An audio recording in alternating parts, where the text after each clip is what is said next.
Guess who's on the show today? Joel Grey, who I love because he was in Cabaret. Remember that? Money, money, money, money, money, money, money, money, money, money, money, money, money, money, money, money, money, money. When you haven't any coal in your stove and you freeze in the winter and you go to the wind at your face. When you haven't any shoes on your feet, your coat's thin as paper and you look 30 pounds on the way. Then you're gonna get a word of advice from your fat little mother. She will tell you that love never walked, and there's gonna come a rat at the window, see the love fly out the door. Oh, money makes the world go around the world, go around the world. Money makes the world go around. The clinking, clanking sound of money, money, money, money, money, money, money, money. Get a little, give a little money, money, money, money. All that makes the world go around. The clinking, clanking, clucking sound. So that makes the world go around. The makes the world go around. Too much? It's Rosie, baby, baby. It's Rosie, baby. Rosie. Listen up, it's the Rosie Show. You listen up, it's the Rosie Show. 1, 2, 3. You listen up, it's Rosie, baby. Please help me welcome Rosie!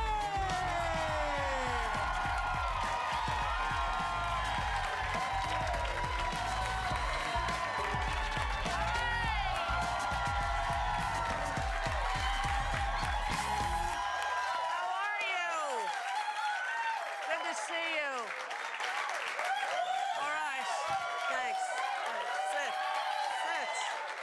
3 people in the back are standing good. That's only because they can't really see well from those seats. But nice to have you here, everybody. Hi. First of all, let's pull back and show this outfit, can we? Does this outfit look familiar to you guys? Well, sometime in October, I wore this exact outfit, only in the Halloween colors. Do we have a still store? Take a look. Look at that. This is like a bowling shirt that they added a shower curtain to on the bottom. And it's Diane von Furstenberg, who I think needs to get a new designer. We paid full price. It's okay. We can talk about what we want. All right, so great to have you here. Blakey, my son, 12 years old, broke his collarbone. Yeah, he broke his collarbone. He was snowboarding with his friend Jack and an instructor in Vermont. He was there with Kelly and Ann, and they were on a hill, and the instructor and his friend went ahead of him, and they don't know what happened. But he hit his head, and then he passed out, like he was black. I know, they said, thank God he had a helmet on. Which, I don't know, I'm always one of those mothers who's like, oh, come on, do they really need the... Yes, they do. I totally changed my entire opinion, you know, because, boy, that's scary. Kelly says she watched him be pulled down by the ski patrol, but thank God he's okay. 8 weeks in a sling. Boy, that's going to be fun. And he's kind of bummed because he can't play football. He just started playing football, too, when he won his first trophy, and he was on another team, but that's over. But the Giants won, and that was exciting for me in football news. The Giants won. Very exciting. Pete, did you watch the game, Pete? Oh, yeah. Yeah, what'd you think? I thought it was great. It was real close, like down to the wire. Yeah. Went into overtime. Right, and so this is going to be a rematch. A rematch of the 49ers and of the Giants. Patriots and I the know Giants. everything about football. Yeah. But I am going to the Super Bowl, so there you have it. I am, just to hang out with friends who will be performing, but I'm not going to really care about the game at all. But you do, right, Pete? You care about the game. And this is going to be a rematch of when? Of 4 years ago, when the Patriots had a near undefeated season. Yeah. They won every single game up to the Super Bowl, where they met the Giants, and the Giants defeated them. And that makes you very happy. It was kind of fun, yeah. Yeah. What I like the most about the Giants is Eli Manning, because he has the brother who's the quarterback, and I know there's got to be a lot of sibling rivalry there. Yeah. And then they have another brother who's an accountant, and you know, he feels unloved. You know he does. And his dad was a football player too, right? Archie, yeah. Yeah, so the whole family's in it. The whole family's in it. Actually, my favorite shots of the Super Bowl 4 years ago were Peyton Manning in the booth watching Eli, just pacing. He was so nervous for his brother. How sweet. It was really nice, yeah. Yeah. When I used to do stand-up, my siblings would sometimes come, and I'd see them in the club literally like this, like trying to watch the show through their hands, you know? That's the support that you need to get it in showbiz. So I watched the first part of the game, then Mission, I went out to dinner. We went to The Girl and the Goat, which is a restaurant, here in Chicago. It's actually right down the street from us. And the owner of it is the woman who won Top Chef. right? We have a picture of her. I didn't get to meet her, but that's her. She won Top Chef, and so now she has her own restaurant, or maybe she did it before. I'm not really sure. But anyway, it was really good. So I didn't have any makeup on because I was watching football, right? And we had reservations the night before, but we canceled them because Vivi was with us, and she was a little grumpy, and we thought, let's go, Sunday night. I forgot it was the game. So I had no makeup on. Michelle, of course, looks perfect, because she always does. So we went there, and I said hi, and they were like, hi, follow me. And they start walking us through the back, all the way to the back of the restaurant. And I'm thinking to myself, maybe there's another room. Maybe they're bringing us to another room. And they brought us to this, what looked like the entrance to the bathroom. And then they said, here you go. And it was the chef's table. I had never heard of such a thing. They put you, right near the kitchen, and they let you sit there and watch them cooking and get very sweaty. It's very hot there for somebody overweight and in menopause. I don't know that it's the best seat in the house. I'm just saying right now. But it was really, really fun. It was, because we got to talk to the chefs, and I got to ask them questions, and I got to see all of their burn marks up close. All of them had burn marks, and they seemed totally fine with it. I'm like, oh, what happened? Oh, that, nothing. Look at this. Look at that. It's like that scene with Michelle Pfeiffer in the hot tub with Mel Gibson. Wasn't that in the movie? With Danny Glover? Somebody help me. What movie was that? Excuse me? Was that it? Michelle Pfeiffer? Do I have the right person? No. Renee Russo. Thank you. I was so close. They often get mixed up. One's a blonde and one's a brunette. Okay, anyway. So the dinner was fantastic. Girl and the Goat. Thank them for that. And then if you ever get a chance, go see that. So then I got home, watched the end of the game. Giants won. Exciting. Then I decided to do something that I didn't think I wanted to do and I didn't think I would enjoy. Somebody on the staff gave me the first season DVD of Mob Wives.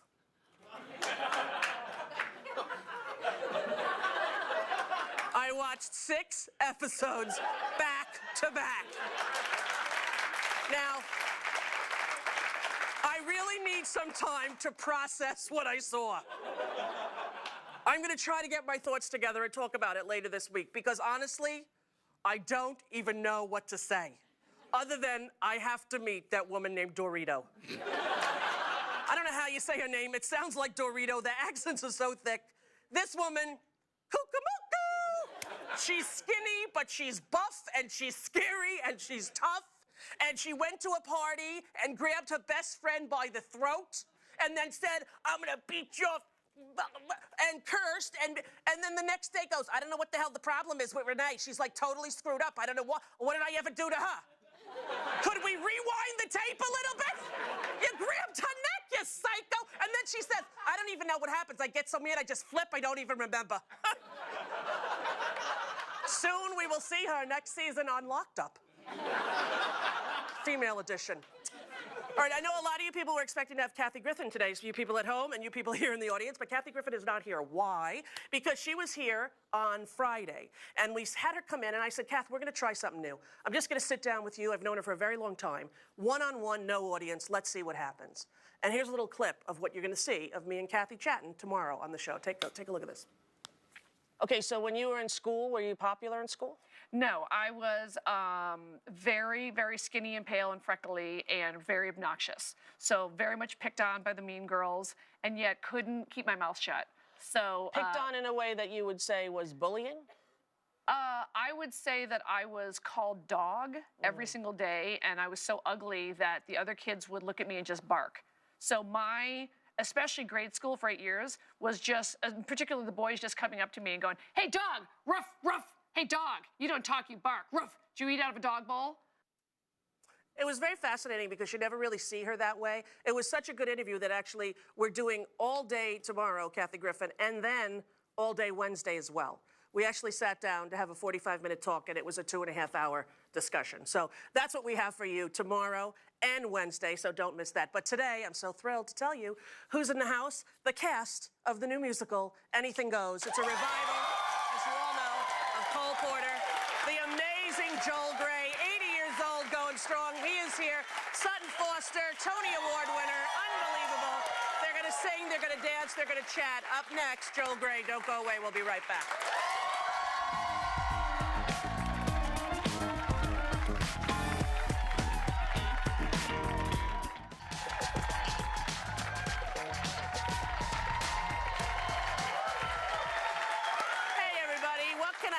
about Joel Grey, not enough, so we made this little piece. Take a look at this. Broadway legend Joel Grey has been dazzling audiences with his one-of-a-kind song and dance performances that span over 8 decades. At only 16 years old, Joel was discovered by famed TV host Eddie Cantor, who invited him to appear on NBC's Colgate Comedy Hour. Ladies and gentlemen, I nominate for stardom Joel Grey from Miami Beach. Here he is. This small screen stint led to big Broadway dreams, including his Tony Award-winning role in the musical Cabaret. Joel won an Oscar when he revived that role as the flamboyant, white-faced MC in the film adaptation of Cabaret, opposite Liza Minnelli.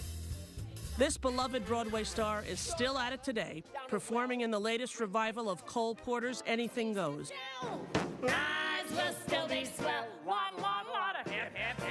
With that trademark twinkle in his eye, Joel Grey is bigger and better than ever. Please welcome to the show, Joel Grey.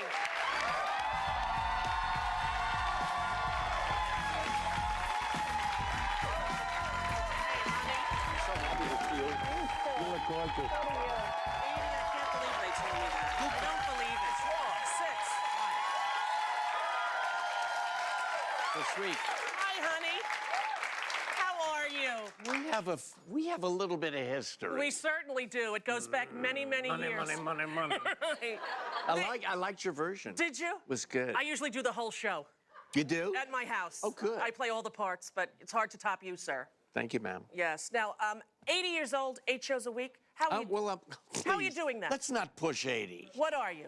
79? Yeah. Oh, okay. Well, there you have it.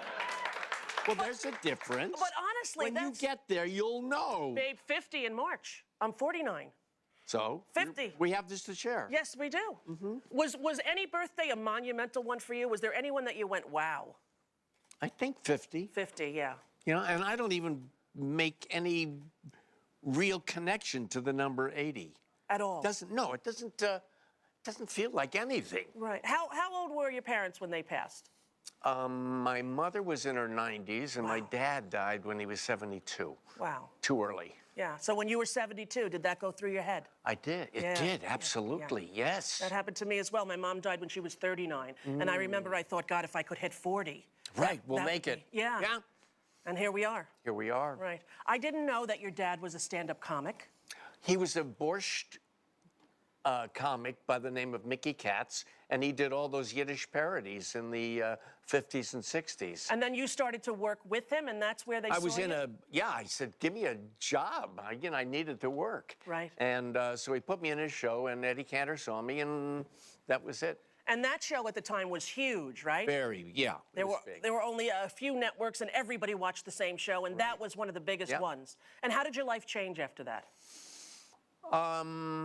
It became serious. Oh, really? You know, I mean, when you get your first smell of success and people expect so much, and I really wasn't ready for it because I didn't know how to sing or dance. I was just fooling around on that Eddie Cantor show. Seriously? Yeah. Because you reminded me of Donald O'Connor when I saw that. Well, he was one of my heroes. Really? Yeah, and Gene Kelly, Yeah. of course. Did you get to meet either of them? All of them. You did. What was that like for you? Was that overwhelming? Fred Astaire was overwhelming. Sure, I can imagine. Yeah, and Gene Kelly. Those guys. Mickey Rooney. Oh. Mickey Rooney was a genius. Yeah. Is a genius. Still is around. He's Yeah. still around. My friend Natasha Lyonne did a movie with him recently. No kidding. Yeah, he's still working. Hard to Okay, believe. yeah. Yeah, it works though. I loved you in Wicked. Thank you. You were so great as the wizard. So great. And of course, you know, Mr. Cellophane in Chicago. I've seen you do so many things, and you're such a joy to watch. Do you have a favorite role, if you could pick one?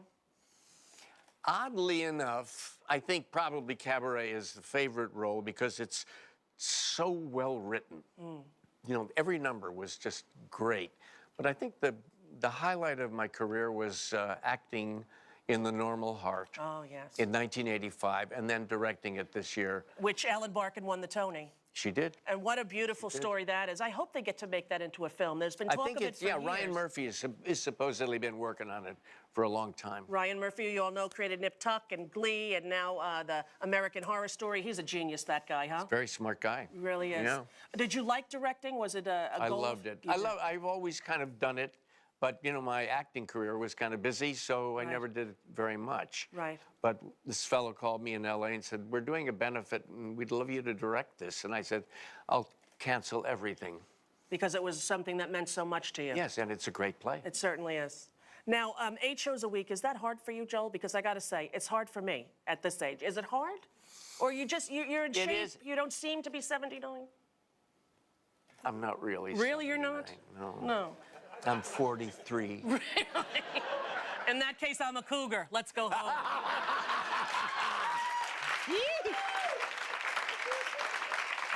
8 shows a week it's like, you know, you have to live a very specific life. Yes. Very careful and Take care of your body. take care of yourself, get enough sleep. Right. And the show is of so much pleasure. Yes. That I think if it were a show that was down or dark, it would be more difficult. But we all have such a great time, and I have the most wonderful co-stars, Sutton Foster and Colin Donnell. Both of them are fantastic. You're going to see them both sing today. Sutton Foster, I don't know if it gets better than her. Watching her perform live, it is like watching a young Mary Tyler Moore or a young Carol Burnett, only with a voice that, you know, astounds. You can't imagine it. Right. Well, we're going to take a break, come back, and you're going to get to see Joel Grey and Sutton Foster performing Friendship. Then Sutton's going to come back and join us. We've got more. It's the whole day. Anything goes. The Cole Porter Revival running on Broadway now. Don't go away. We'll be right back.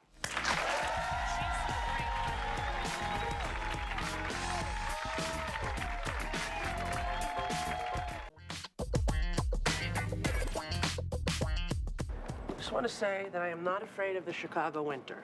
It is January, and I am wearing a sweater. It's like spring out there. What is all this crap I've been hearing about how cold it's going to be?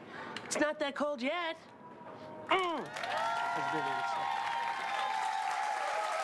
performing Friendship from Broadway's Tony Award-winning musical Anything Goes, please welcome Tony Award winners Joel Grey and Sutton Foster. You know, Reno, we should have teamed up years ago. We're two of a kind, all right. Partners? Through thick or thin, Night or day? right or wrong. If you're ever in a jam, here I am. If you ever need a pal, I'm your gal. If you ever feel so happy you land in jail, I'm your bail. It's friendship, friendship, just the perfect friendship. When other friendships have been forgot, I will still be hot. Dig, dig, dig.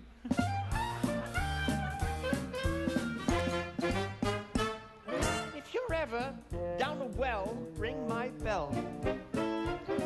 If you ever catch on fire, send a wire. If you ever lose your teeth when you're out to dine, borrow mine.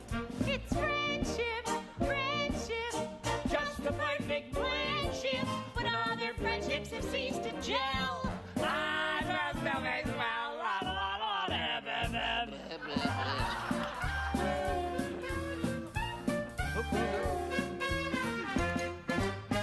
Take it. If they ever black your eyes, put me wise. If they ever cook your goose, turn me loose.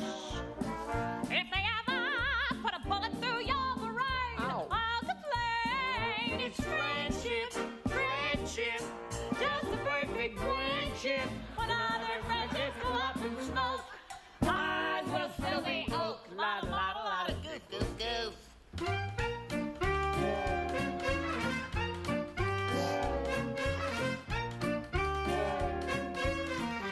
If you ever lose your mind, I'll be kind. If you ever lose your shirt, I'll be hurt. If you're ever in a mill and get sawed in half, I won't laugh. It's friendship, friendship, just a perfect friendship. When other friendships have been forgave, ours will still be great.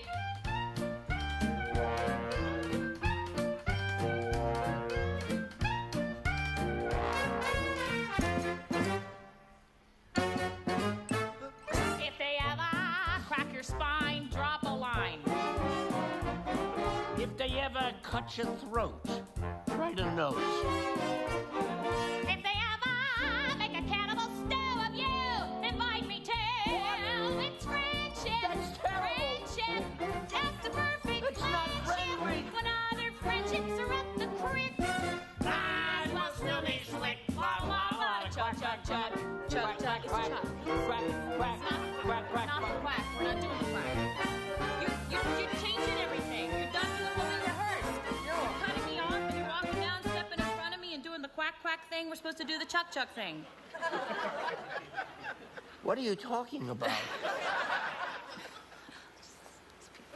Huh? Hello. Hi, sorry. Rosie. Hello. When all the friendships have been forgot, I will still be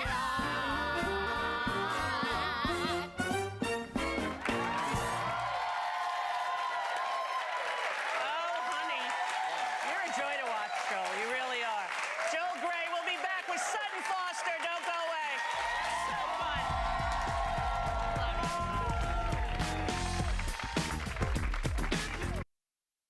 In the olden days, a glimpse of stocking was looked on as something shocking, but now God knows anything goes.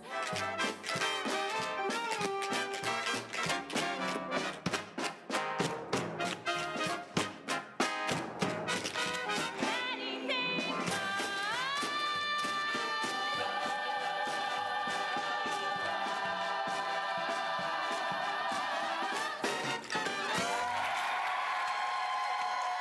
We are back with the stars of Anything Goes, Joel Gray and Sutton Foster. Honey, you're so brilliant. Thank you. Really. I mean, first of all, in this show, you do an 8.5-minute tap number Yes. while belting and singing Yes. and holding out that note that is unbelievable at the end. How do you do that? Well, sometimes I don't know, but I Built up to it? Yeah. Yeah. And often I feel like my face is going to explode at the end, but it hasn't yet, which is good. And you obviously studied tap because you couldn't just learn that for this I show. did. I grew up, before anything, I was a dancer, and I started dancing when I was 4 years old, and then tap was always my favorite. But I've never been challenged in this way, but it's amazing. Sutton's brother Hunter is also a Broadway star. He's an unbelievably talented guy. And what your parents, were they in performance at all? No, my father worked for General Motors. My mom was a mom, and she had a fondness for entertainment and thought that it would be something for fun. We started off in, community theater, and Right. I took dance lessons, and then both Hunter and I really loved it, and it was a place where we fit in, and we developed our own community and just kept doing it. I never in a million years thought that we would both be working in New York and on Broadway. Well, when he got cast on Broadway shows and you came to visit him, did you then think, wow, this is actually a possibility for me to have a life in this? Yeah, absolutely. Yeah. I flew up to visit Hunter when he was doing Grease with you on Broadway. And I met her when she was 16, and look at her now. Ta-da! I feel somewhat responsible, although I should not take any credit. But it's just very sweet to have remembered you as a little girl watching us rehearse, and Yeah. Hunter saying, oh, it's my little sister, she's still in high school, Yeah, you know? yeah. I have, I grew up in Georgia and Michigan, and I would watch the Tony Awards, and I would listen to all the soundtracks, and I would, daydream, and I would practice my Tony speech in my mirror, and Same with me. Yeah, but I never in a million years thought that it would happen ever. And you were in Thoroughly Modern Millie, you were in the ensemble, and the lead girl dropped out. Yeah. And they pulled you up from the ensemble to star in this new musical. Yes. And what was that like? That's like a story out of a Hollywood movie, right? Yeah, it was terror-filled. I was I panicked, and I'm like, you're making a terrible mistake. I'll never be able to do this. And but it changed my life. And it changed my career. And they took a huge chance. And it paid off for everybody. It did. And didn't you get a little letter from somebody named Mary Tyler Moore when you were doing that show? I did. Mary Tyler Moore and Shirley MacLaine. Come on. And I know. And Julie Andrews came. Come and on. Carol Burnett. And What the hell? What do you do with that, right? You don't. You just, your head explodes, you know. And Patti LuPone came and saw Anything Goes, and I almost freaked out. If Ethel Merman could have come, I'm sure she would have. That's all I have to say. But when you get like a letter from Mary Tyler Moore, or when Patti LuPone watches you, freaks me out. Yes. But it's like beyond, so you can't comprehend it. And she's coming back, you know. She came back, and you're just like, I don't even know what to say. And I'm so glad I didn't know you were here, because I probably would have fainted and freaked out. But she was so gracious and amazing, and she's my favorite, you know. And I was just like so giddy. And do you remember the first Broadway show you ever saw? Oh, the first Broadway show I ever saw was Miss Saigon. That's okay. Okay. You seem to be apologizing for that, like it wasn't good enough. Miss Saigon, not a good show, but the helicopter was really cool. The helicopter was so cool. I liked that show. I didn't mind that show. I loved the soundtrack, and that was the first one I saw. And then I saw the Will Rogers Follies. Right, which my friend Jason Opsall was in. Yes. Yeah, did you see it with Marla Maples? Oh, you know what? I did. Yeah. That was the version I saw. Yeah. And then I did it on tour. Wow. I know. So did you tour a lot before you landed the... I did. I did a lot of... I'm a gypsy. I was an ensemble girl. I did a lot of ensemble work. And Anything Goes is my 10th Broadway show. Wow, I know. honey. I'm so crazy. And 2 Tonys. Hello, bravo. Bravo. Not too bad. Not too bad. And when you won your Tony Award, I remember the last one you won, you thanked your dresser. I did. It was so sweet. Oh, my dresser, Julian Havard, who we've been together for 10 years. He's my longest relationship. We've done 6 shows together, and he's like my best friend in the world. And he left me to pursue his own career as an artist up in Cape Cod. And I just think the world of him. And it's funny because one of the closest people in my life is Bobby Pearce, who was my dresser on Grease. No. Yes, and he's that's here, amazing. right? You know him. It's a very specific relationship that you develop. Very, very see close. You, like, naked, and then they see you through all the ups and the downs and the highs and the lows. Right, and they're there emotionally for you in a way I think that nobody else can be in showbiz. And I actually said to him when I produced Taboo and he was the costume designer, I said, when you get nominated for a Tony Award, you are fired as my dresser and assistant because Bob Mackie does not answer Cher's phone. Okay? And so then he got nominated for a Tony Award. And I'm like, now you're out. You're out. You're on your own. But they're so talented, these men and women who do it, that to go on to their own career is a great thing as well. Exactly. Will you sing for us? Of course I will. Okay, and I'd be honored. Your co-star, Colin, he's going to sing as well. The show is really amazing. The newest Broadway heartthrob, Colin, is going to be singing with her. Don't go away. We'll be back right after this. Anything Goes on Broadway. Go see it. So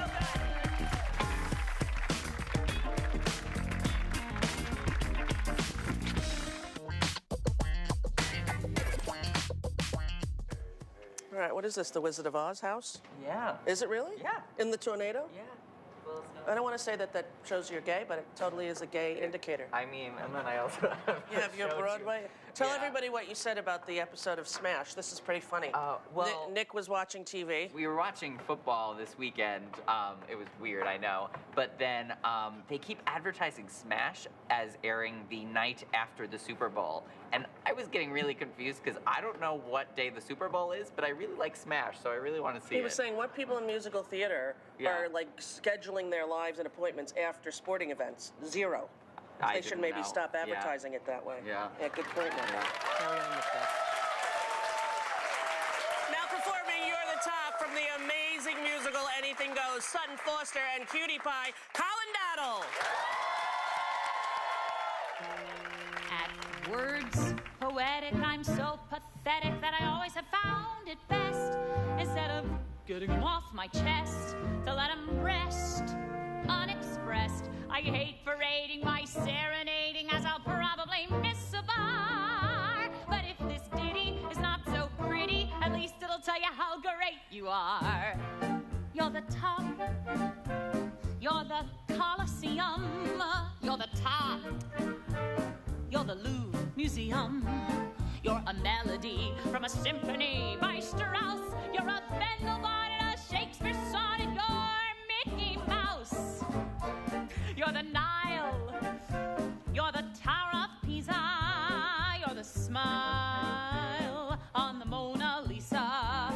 I'm a worthless jack, a total wreck, a flop. But if baby I'm the bottom, you're the top. Your words poetic are not pathetic. On the other hand, babe, you shine. And I can feel after every line a thrill divine down my spine. Now, gifted humans like Vincent humans might think that your song is bad. But I got a notion, I'll second the motion, and this is what I'm going to add. You're the top. You're Mahatma Gandhi. You're the top. You're Napoleon Brandy. You're the purple light of a summer night in Spain. You're the National Gallery. You're Garbo salary. You're cellophane. You're sublime. You're a turkey dinner. You're the time of the Derby winner. I'm a toy balloon that's faded soon to pop. But if baby I'm the bottom, you're the top. You're the top. You're an arrow color. You're the top. You're a Coolidge dollar. You're the nimble tread of the feet of Fred Astaire. You're an O'Neill drama. You're Whistler's mama. You're Camembert. You're a rose. You're Inferno's dentine. You're the nose on the great Sorrenti. I'm just in the way, as the French would say, to drop. But if baby on the bottom, you're the top. You're the top. You're a dancing Bali. You're the top. Ooh, you're a hot tamale. You're an angel, you simply too divine. You're a Botticelli. You're Keats. You're Shelley. You're Ovaltine. You're a boon. You're the dam at Boulder. You're the moon over Mae West's shoulder. I'm the nominee of the GOP. Or God. But if baby I'm the bottom. But if baby I'm the bottom. But if baby I'm the bottom. You're the top.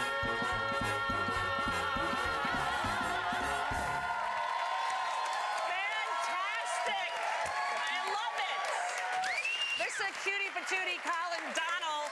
Colin, you're so handsome and talented. What number show is this for you, sir? This is my second Broadway show. I actually did Wicked, not at the same time as Joel, but I did that on the road. Excellent. Yeah. Are you having fun doing this with these two legends of Broadway? It's amazing. Every night is like the most amazing experience. I never get tired. Ever. Yeah. When you were a kid, did you think this was the goal, Broadway, for you? Not in the least. No. Were you wanting to be a movie actor? What was your... No, I didn't get into this until I was in high school, actually. Right. It was just kind of fell into it after I broke my ankle. And I could juggle. So, and that led to this, which is really bizarre. But my mom wanted me out of the house, so it ended up pretty well. Excellent. Joel, you say every night it's fun at that theater, correct? Oh, we have the most. The audience is so happy. Yeah. And it just comes right up to us, and we send it right back to them. Well, I cannot wait. I'm going to go see it in March for my birthday. We're waiting for you. Yes, Lee and I've been here, and now I'm coming back in March, and I'm going to see it. I'm going to be 50, and I'm seeing every musical that I haven't seen yet, including this one, although I was in it in high school. You were? Who did you play? Member of the ensemble who carries luggage onto the ship. I love it. You gotta start somewhere, Sutton. It's a very important role. There are no small parts, only small actors. All right, let's hear it. Oh, I hear you brought a gift. I did indeed. What We did you actually bring? have for every single person in the audience today a copy of our Grammy Award nominated cast album. Way to go. The cast of Anything Goes. Go see them at the Stephen Sondheim Theater. All right, it's been extended through September, and the tour is heading out around the country soon. Thank you so much for being here. Thank you I so love much you for guys. We'll be having right us. back with Bobby Pearce and a music video. Don't go away. Peace. Great. Thank you for doing this.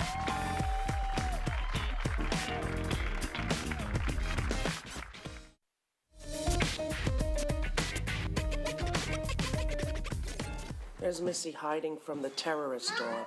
Yes. I keep on feeling like I hear Ellis outside. Well, he's not outside, but there's other babies in this neighborhood. Okay. What is she here, Boo? Ellis, she thinks. Come here, miss. Come on, Missy. You're okay. Oh, there's the terrorist. Go ahead. Go ahead. Go attack your sibling. Go. Those are my two puppies, Roxy and Missy. And this is Bobby Pearce, who I was talking about before. We met all those years ago on Broadway. He was my dresser. He's a Tony-nominated costume designer. And this is his dog, Abby, that he loves more than life itself. Yep. Bob, when did you first get Abby? I got her 7 years ago when she was 8 weeks old. Yes, and what is this contraption? This is her her bag, and I travel with it. It rolls. I'll show you how it rolls. So I can push her around in it, or Yes. it hooks into the car. Are you aware that most dogs don't need a bag in order to move? Robert? Well, she gets tired. Yes. When Bobby started working on this show, everybody started saying to me, hey, you know your brother with the dog in the bag? I'm like, he's not my brother, although he acts that way. And the dog in the bag, I really can't explain it. Well, Katreese was so obsessed with this concept that she wrote a song about Bobby and his dog in a bag. And then, on her free time, she made a video. Take a look at this. Thank you, Katreese. Dear Lord, Bobby Pearce, many people think he's my brother. It's your brother, that guy with the dog, right? I'm like, no. We're just both fat. Well, that's true, too. I've known him for over 20 years. We have a shorthand, and he gets it. And he has a little dog named Abby, and I don't think that dog's feet have ever touched the ground. It's actually a beautiful love story.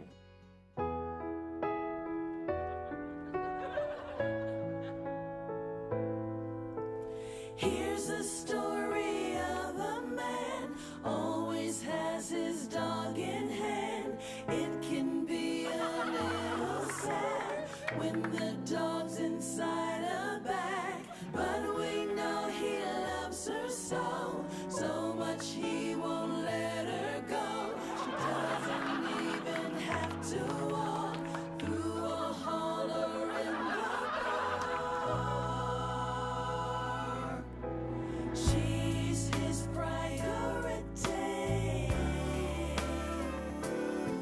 She rids him of anxiety,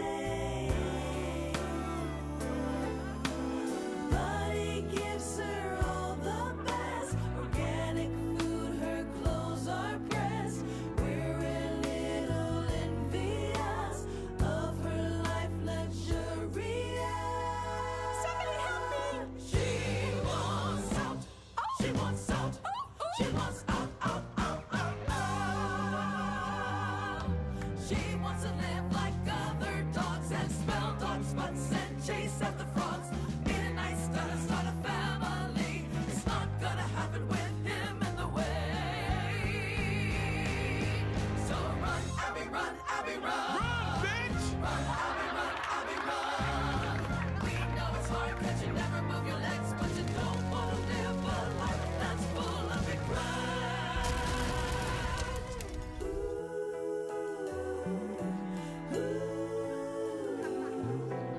Welcome to your brand new life. Doesn't it feel good inside?